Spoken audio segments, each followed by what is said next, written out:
Très très près ce matin pour Europe 1, c'est vous Maxime Gondelot. Bonjour. Bonjour Lénaïque, bonjour à tous. Alors vous étiez à bord d'un hélicoptère de la gendarmerie, racontez-nous cette expérience. Alors écoutez, ça s'est passé en plusieurs temps pour les forces aériennes de la gendarmerie nationale. Concrètement, la préparation des hélicos a commencé vers 8h. Il y en a 4 à préparer, à sortir des hangars. Il faut compter à peu près 20 minutes de préparation et il faut faire aussi le plein parce que sinon on ne vole pas.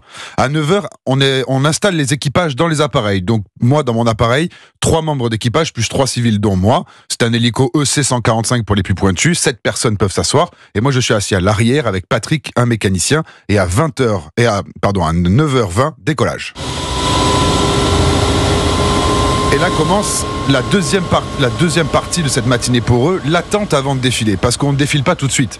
Plusieurs appareils nous rejoignent, l'armée de l'air, les douanes, la sécurité civile. On vole tous en formation jusqu'au sud de Paris, au-dessus du bois de Vincennes. On rentre dans un circuit d'attente. Un circuit pour un hélico, vous allez me dire, oui, vous avez bien entendu, c'est normal. Ça se matérialise très simplement par faire des ronds constants dans le ciel pour garder la formation de tous les aéronefs, tout en gardant la nôtre de la gendarmerie, celle en losange qui est en place. Et là arrive l'ordre du commandant. Alors là, c'est très simple. Rendez-vous à la verticale de la tribune présidentielle à 10h40 et 35 secondes précisément. C'est précis, c'est l'armée, c'est le défilé.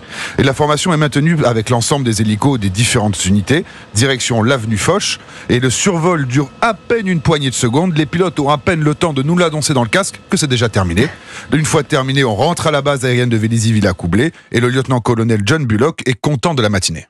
C'était de la concentration au départ, avec des éléments météo qui étaient plutôt bons, voire même très bons.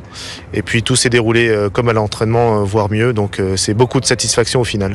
C'est la deuxième fois qu'il parade, lui. Et pour lui, comme pour tous les militaires que j'ai croisés ce matin, c'est un honneur, m'ont-ils dit, d'être sur ce défilé.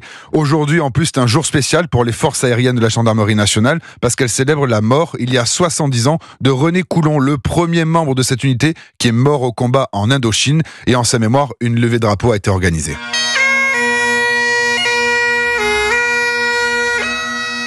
Merci d'avoir partagé cette expérience avec nous.